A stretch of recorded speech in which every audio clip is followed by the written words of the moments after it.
जय श्री राधे कृष्णा दोस्तों श्रीमद् भगवत गीता सार के इस वीडियो को देखने का मन बनाया।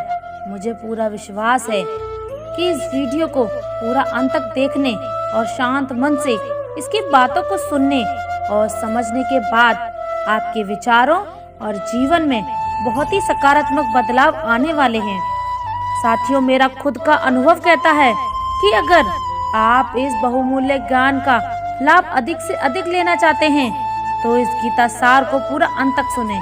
हर रोज सुबह और रात को सोने से पहले जरूर सुने और दूसरों को भी सुनाएं, क्योंकि जिस तरह खुशियां बांटने से मिलती हैं, उसी प्रकार इस ज्ञान को आप जितने ज्यादा लोगों के पास शेयर करेंगे, उतना ही भगवान श्री कृष्ण की कृपा और गीता ज्ञान की ज्योति आपके जीवन में भी प्रकाश फैलाएगी। श्रीमद् भगवत गीता के बारे में कहा गया है कि एकमात्र शास्त्र जिसका गायन साक्षात भगवान श्री कृष्ण के शिव मुख से हुआ है, वह श्रीमद् भगवत गीता ही है। जब महाभारत के रण क्षेत्र के मध्य में धनुर्धर अर्जुन युद्ध के लिए घबरा गए तो भगवान श्री कृष्ण ने अपने श्री मुख से जिस शास्त्र का गायन किया, जिस दिव्य गीत को गाया, वह श्रीमद् भगवत गीता ही है। इसकी महिमा अपार है, अपरिमित है। इसका यथार्थ में वर्णन कोई नहीं कर सकता, शेष महेश गणेश भी नहीं। इसकी महिमा को पूरी तरह से नहीं कह सकते, फिर हम मनुष्य की तो कोई बात ही क्या है। ऐसा कहा जाता है कि जिस घर में भगवत गीता का पाठ हर रोज बोला जाता है या सुना जाता है, उस घर में भगवान श्री कृष्ण स्वयं आते रहते हैं। भगवान कृष्ण भगवत गीता को धरती के हर इंसान को सुनना और समझना बहुत जरूरी है, ताकि वह अपनी जिंदगी में सुख, शांति और सफलता को प्राप्त कर सके। भगवत गीता में कुल 18 अध्याय हैं, जिसे हम बहुत ही आसान और सरल भाषा में आपको समझाने की कोशिश करेंगे और हमें पूर्ण विश्वास है कि इन विचारों को हर दिन सुनने से आपके जीवन की वर्तमान और भविष्य की सभी समस्याओं का निवारण अवश्य किया जा सकता है। इससे पहले कि आप श्रीमद् भगवत गीता के बहुमूल्य ज्ञान में खो जाएं, इस चैनल को सब्सक्राइब करके घंटी जरूर बजा देना, क्योंकि हम आपके लाभ के लिए ऐसे ही ज्ञानवर्धक और प्रेरणादायक वीडियोस इस चैनल पर लाते रहते हैं। तो चलिए भगवत गीता के सबसे शक्तिशाली विचारों को जानते हैं और अपने जीवन में सुधार करने की कोशिश करते हैं। दोस्तों, कमेंट में जय श्री राधे जरूर लिख देना। भगवत गीता का पहला सबसे महत्वपूर्ण उपदेश है कि कर्म ही सबसे मोटा धर्म है। भगवत कृष्ण और गीता में अर्जुन को उपदेश देते हुए कहते हैं कि व्यक्ति कर्म के लिए ही पैदा हुआ है और बिना कर्म किए कोई नहीं रह सकता। मनुष्य को परिणाम की चिंता किए बिना अपने कर्तव्यों का पालन करना चाहिए। हमेशा अच्छे कर्म करने चाहिए, क्योंकि कर्म वह फसल है जिसे इंसान को हर हाल में काटना ही होता है। जो जैसा आपके कर्म होंगे, वैसा ही उनके परिणाम या फल भी होंगे। कर्मों का गणित सीधा और सरल है। कर भला तो हो भला, कर बुरा तो हो बुरा। मनुष्य जिस रूप में ईश्वर को याद करता है, वह उसी रूप में दर्शन देते हैं। अपनी ऊर्जा को चिंता करने में खत्म करने से बेहतर है इसका उपयोग समस्याओं का समाधान ढूंढने के लिए कीजिए। बुराई को देखना और सुनना ही बुराई की शुरुआत है। जो मनुष्य जीव पाकर भी भगवान का कीर्तन नहीं करता, वह दुर्बुद्धि मनुष्य मोक्ष का रास्ता पाकर भी उस पर जाने की चेष्टा नहीं करता। भगवान श्री कृष्ण कहते हैं, हे मानव, अगर तुम समस्त सांसारिक दुखों से छुटकारा चाहते हो तो मेरी भक्ति करो। जो मेरी भक्ति नहीं करता, वह ना तो इस जीवन में और ना ही जीवन के बाद के जीवन में शांति को प्राप्त कर पाता है। बुरे कर्म करने वाले सबसे नीच व्यक्ति को राक्षसी प्रवृत्ति के होते हैं, और जिनकी बुद्धि माया ने हर ली है, वह मेरी पूजा करने या मुझे पाने का प्रयास कभी नहीं करते।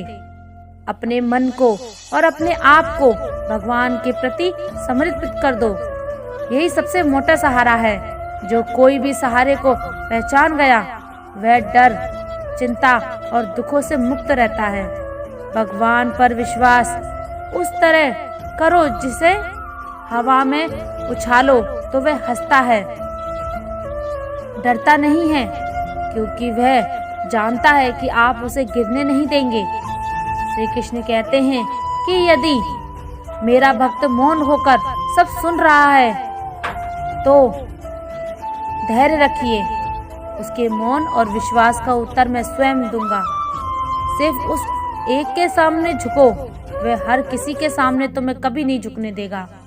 अच्छे लोगों की संगत में रहो, क्योंकि सुनार का कचरा बादाम से भी महंगा होता है। श्री कृष्ण कहते हैं जो आपकी सही बातों का भी गलत मतलब निकालते हैं, उनको सफाई देने में अपना वक्त बर्बाद मत करो। एक दिन शिकायत आपको वक्त से नहीं बल्कि खुद से होगी कि खूबसूरत जिंदगी आपके सामने थी और आप दुनियादारी में उलझे रहे। एक बार माफ करके अच्छे बन जाओ, परंतु दोबारा उस इंसान पर भरोसा करके बेवकूफ मत बनो। जिंदगी में कभी किसी को कम मत समझो। पूरी दुनिया को डुबाने की ताकत रखने वाला समंदर तेल की एक बूंद को भी नहीं डुबा सकता। विरासत में गद्दी तो मिल सकती है, पर बुद्धि नहीं। बुद्धि तो केवल अपने पैरों पर आरूढ़ होने से ही मिलती है। सिर्फ एक ही आदमी आपको आगे लेकर जा सकता है और वह है आप खुद। शांत बने, तब तक तुम्हारा सही वक्त नहीं आता। किसी के लिए हर वक्त हाजिर होंगे तो लोग अच्छा नहीं फालतू समझने लगेंगे। जीत जाओ खुद के लिए, तुम्हारे हारने का इंतजार तो दुनिया पहले से ही कर रही है। रिश्तेदार विपक्ष के नेता की तरह होते हैं, आप कितना भी अच्छा कर लो चुगली तो जरूर करेंगे। जीवन में चुनौतियां हर किसी के हिस्से में नहीं है। गरीब होना बुरा नहीं, गरीब दिखना बुरा है। तुम्हारी जेब में कितने पैसे हैं तुम्हारे अलावा किसी को नहीं पता।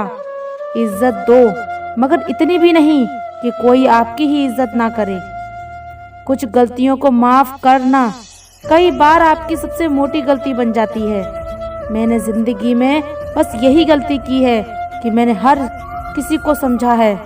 बहुत डर लगता है मुझे उन लोगों से जिनके चेहरे पर मिठास और दिल में जहर होता है। भरोसा वही होता है जहाँ वफादारी होती है, वरना मुलाकात तो हर रोज हजारों से होती है। बातों की मिठास अगर अंदर का भेद नहीं खोले, मोर को देखकर कौन कह सकता है कि ये सांप खाता होगा। बोले गए शब्द एक ऐसी चीज है जिसकी वजह से इंसान या तो दिल से उतर जाता है या फिर दिल में उतर जाता है। बात केवल की होती है, वरना जो इंसान सुन सकता है वह सुना भी सकता है। जीवन भी कुछ ऐसा ही है, जो झुकता है वह अवश्य ही कुछ ना कुछ लेकर ही उठता है। यही जिंदगी जीने का सार है। कर्म तेरे अच्छे हैं तो किस्मत तेरी दासी है। नीयत तेरी अच्छी है तो घर में मथुरा काशी है। हमेशा याद रखें, जो होता है अच्छे के लिए होता है। कभी कभी विपरीत परिस्थितियां हमारे वर्तमान स्थिति को अच्छा करने के लिए आती हैं। गीता में श्री कृष्ण ने कहा है कि मनुष्य को फल की इच्छा नहीं करनी चाहिए, कर्म पर स्थान देना। मनुष्य जैसा कर्म करता है उसे फल भी उसी के अनुरूप मिलता है, इसलिए व्यक्ति को अच्छे कर्म करते रहना चाहिए। हमारा मन ही हमारे दुखों का कारण होता है। ऐसे में श्री कृष्ण ने गीता में कहा है कि जिस व्यक्ति ने अपने मन पर काबू पा लिया, वह मन में पैदा होने वाले बेकार की चिंताओं और इच्छाओं से भी दूर रहता है। साथ ही व्यक्ति को अपने लक्ष्य को भी आसानी से प्राप्त कर लेता है।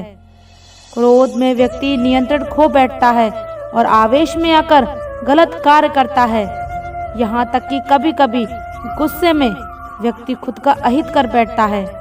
गीता में श्री कृष्ण ने बताया है कि क्रोध में खुद पर हावी नहीं होने देना चाहिए। यदि गुस्सा आए तो स्वयं को शांत रखने का प्रयास करें। कामयाब होना है तो एक बात गांठ बांध लो, पांव भले ही फिसल जाएं, लेकिन जुबान कभी नहीं फिसलनी चाहिए। परिवार को मालिक बनकर नहीं बल्कि माली बनकर संभालो, क्योंकि जो ध्यान जो सबका रखता है वो अधिकार किसी पर नहीं जताता। श्री कृष्ण कहते हैं आलसी व्यक्ति कभी सफल नहीं हो सकता। जिसको जीवन में आराम करना बेहद प्यारा है उसे मेहनत करना अच्छा नहीं लगता। वह व्यक्ति कैसे सफल हो सकता है। तो दोस्तों उम्मीद है आज का वीडियो आपको जरूर पसंद आया होगा। अगर वीडियो अच्छा लगा हो तो कमेंट में मन से जय श्री राधे कृष्णा जरूर लिख दीजिए और ऐसे ही वीडियो और पाने के लिए हमारे चैनल को सब्सक्राइब करें, वीडियो को लाइक करें, ज़्यादा से ज़्यादा शेयर करें। धन्यवाद। जय श्री राधे कृष्णा।